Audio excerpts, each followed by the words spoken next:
Tera Disaputro dan Adi Larasasi masih bersama Anda di Kompas Siang. Saudara, sejumlah langkah telah diambil pemerintah untuk mencegah penyebaran virus corona. Ya, meski langkah antisipasi penyebaran virus corona telah dilakukan, namun masyarakat sebaiknya juga paham cara mencegah penyebaran virus ini secara mandiri. Seperti apa tips menghindari virus corona? Berikut laporan jurnalis Kompas TV Yasir Nene Ama dan juru kamera Denny Joshua. Saudara, pencegahan virus corona secara mandiri. Ini penting, saudara. Karena apa? Karena kalau kita lihat meskipun pemerintah Indonesia telah melakukan berbagai upaya untuk mencegah virus corona itu masuk ke Indonesia. Di antaranya adalah menyiapkan alat pendeteksi suhu tubuh di bandara ataupun di pelabuhan. Dan juga menyiapkan 100 rumah sakit yang memiliki ruang isolasi untuk mencegah penyebaran virus corona. Meskipun sudah ada beberapa upaya yang dilakukan oleh pemerintah, namun dari diri kita sendiri juga harus ada upaya pencegahan secara mandiri. Apa saja sih yang harus kita lakukan untuk mencegah virus corona itu tidak menyerang atau menginfeksi kita? Langsung saja kita ngobrol dengan Profesor Dr. Arif Fahriarsam selaku Guru Besar Ilmu Penyakit Dalam FKUI ya. Halo Dok. Ya, kabar baik. Kabar baik ya Dok ya? Baik, ya. alhamdulillah. Dok, kalau berbicara soal virus corona, sebenarnya virus corona ini apa sih Prof? Bisa dijelaskan secara singkat? Iya, jadi memang ini kan lagi rame di mana-mana ya mengenai adanya virus novel corona ya, Wuhan ini. Jadi ini sebenarnya suatu virus yang menyebabkan infeksi pada paru-paru. Ya, yang dulu tuh yang rame kan seperti SARS ya, kemudian MERS-CoV. Itu sama-sama grup coronavirus. Dia memang menyerang ke paru-paru yang kita bilang pneumonia pasien-pasiennya. Sampai saat ini memang belum ada vaksin untuk pengobatan sampai virus corona itu ya? disebutkan bahwa vaksinnya belum ada karena memang kan baru penyakit ini baru ditemukan pada akhir Desember ini kan begitu. Kemudian obatnya juga belum ada. Karena Jadi, obatnya tidak ada, betul. Vaksinnya tidak ada, sehingga pencegahan itu penting ya. Nah, tadi itu yang benar tadi. Intinya adalah daya tahan tubuh. Jadi daya tahan tubuh kita ya tadi gaya hidup yang sehat, mengkonsumsi makanan yang sehat, ya makan buah dan sayur-sayuran. Begitu ya. Gitu. Nah, berbicara soal makan buah dan sayur-sayuran nih, kalau kita lihat nih, pemirsa Kompas TV, saya menemukan ini nih waktu ngobrol sama Prof. Arif. Ini adalah salah satu contoh menjaga daya tahan tubuh ya. Nah, ini adalah bekal dari Prof. Ari yang selalu dibawa untuk menjaga daya tahan tubuh. Ya, jadi memang idealnya kita tuh 5 serving, jadi makan sayur dan buah. Oke lah, ini keep penyakitnya. Terus berbicara lagi. soal bersin, batuk. Sebenarnya untuk bersin dan batuk sendiri tuh untuk pencegahannya itu seperti apa sih? Saya rasa kita ada hikmahnya juga dengan peristiwa ini. Kenapa? Karena memang selama ini kan kita lihat masyarakat itu batuk atau bersin itu kadang-kadang tidak memperhatikan lingkungan sekitar. Jadi betul. Pertama memang just in case, oke lah kita terkejar nih, misalnya kita ambil sabut tangan misalnya pas lagi bersin, misalnya ambil contoh ya, tutup udah. Jadi artinya jangan sampai si bersin kita ini. Nah, oke nih kita nggak terkejar lagi, bagaimana nih?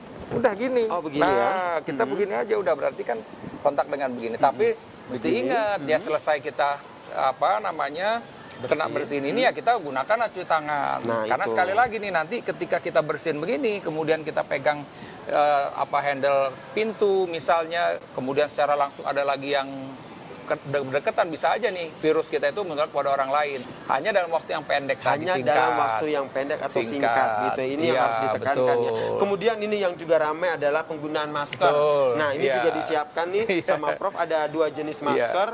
Bisa dijelaskan ini masker apa dan ini masker apa, Prof? Iya, ini memang sebenarnya gini, kita ada 2 ya, yang ini umum. Dulu deh, Prof. Nah, ini kan sebenarnya kan surgical mask. Jadi ini masker yang memang umum kita gunakan, terutama di rumah sakit ya untuk dokter bedah. Nah, jadi ini memang ada nah, ini nih, informasi. ada warna, jadi mesti kita mesti perhatikan dulu dan warna putih bahwa nih. memang ini mesti seperti begini. Kenapa? Karena kita ini kan dari kita sendiri nih ya. Artinya nih kan kita nih batuk atau bersin, nutup. Dia tuh akan ketampung di sini. Oke, saya praktekkan ya. Nah, begitu. Dan kemudian di sini juga ada ininya, ada ada kawat yang kita bisa jepit di sini. Nah, seperti ini ya kan. Nah, nanti kita mau bersin, ya udah ini relatif aman ya, artinya kita bersin begini. Nah, itu yang pertama, biasanya menggunakan seperti ini. Namun ada masker juga nih yang informasi emang ini masker ini lebih aman. Jadi sebenarnya begini ya, kalau memang benar-benar ini kita tahu bahwa ini memang benar-benar karena infeksi oleh virus, ini memang yang ideal, yaitu N95. Karena dia itu mempunyai artinya proses penyaringan virusnya itu akan lebih baik untuk mencaring virus. Karena di sini sifatnya untuk kita yang orang normal. Jadi artinya kita petugas kesehatan, ini saat ini ya di beberapa kita yang disediakan tuh ini. Hal-hal sederhana apa lagi yang perlu banget diperhatikan? Iya, yang saya bilang tadi kan kebiasaannya saya rasa sekali lagi bahwa peristiwa adanya wabah virus corona ini mestinya juga kita ambil hikmahnya. Tadi ini gaya hidup kita sehat, ya banyak mengkonsumsi buah dan sayur-sayuran. Kemudian gaya hidup sehat kita tadi bagaimana kita etika batuk, ya apalagi kita ada di sekitar kita. Ya kemudian juga yang terpenting adalah yang kadang-kadang kita lupa adalah bagaimana kita cuci tangan. Nah, cuci tangan nih, Itu saudara. dia yang penting. Kira-kira bisa diajarkan Boleh, tidak, saya Prof? tunjukkan. Bagaimana cara Iya. mencuci tangan yang Iya. baik? Di sini ada wastafel nih. Ya, betul. Sebenarnya kita cara mencuci tangan yang baik itu seperti apa nih? Ya, jadi memang mesti air mengalir.